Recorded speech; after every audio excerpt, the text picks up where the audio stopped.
Welcome back, everyone. As President Trump attended the commemoration of the 100th anniversary of the end of the First World War, his host, President Macron, launched an extraordinarily direct political attack. Here's what Donald Trump said a few weeks ago. You know, they have a word. It sort of became old-fashioned. It's called a nationalist. And I say, really, we're not supposed to use that word. You know what I am? I'm a nationalist, okay? I'm a nationalist. So who on earth could Emmanuel Macron have meant when he said this today? Patriotism is the exact opposite of nationalism. Nationalism is a betrayal of patriotism by saying, our interests first, who cares about the others? We erase what a nation holds dearest, what gives it life, what makes it great, and what is essential, its moral values. All right, so let's take his words at face value. He said, patriotism is the exact opposite of nationalism. Is it? I looked it up on Google. The definition of nationalism is, quote, patriotic feeling, principles, or efforts. The first synonym, that means the same meaning as, not the opposite, listed for nationalism is literally patriotism. And that's according to the globalists at Google.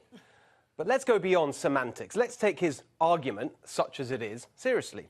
The President of France is saying it's wrong to put your own country's interests first. He thinks something else, perhaps the European interest or the global interest should come first. But who decides what that is? Where does its legitimacy come from? How is it accountable, and to whom? What is Macron's mandate exactly for privileging the European or the global over the national? He was elected with French votes, not global votes. Just like President Trump was elected with American votes. At least he seems to understand that and understand who he's accountable to. Macron's attack on President Trump was highly revealing. It lays bare the astonishing arrogance of the globalist ruling class, who think it's their moral duty to ignore democracy and instead run the world according to whatever makes life easier for the rootless and heartless global corporations that Macron and his gang of Davos elitists cravenly serve. And they have the nerve to lecture President Trump about morality. One last point on all this. I was reading this book, What is the Constitution?, with one of my sons this week. It tells the story of the Constitution, and here's something that caught my eye.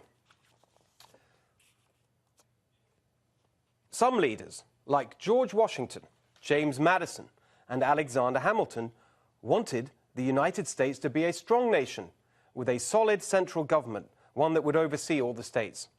These leaders were called nationalists. So Alexander Hamilton was a nationalist. Perhaps that might convince the elites that there really is nothing wrong with putting your country first. In fact, it's the only truly democratic thing to do.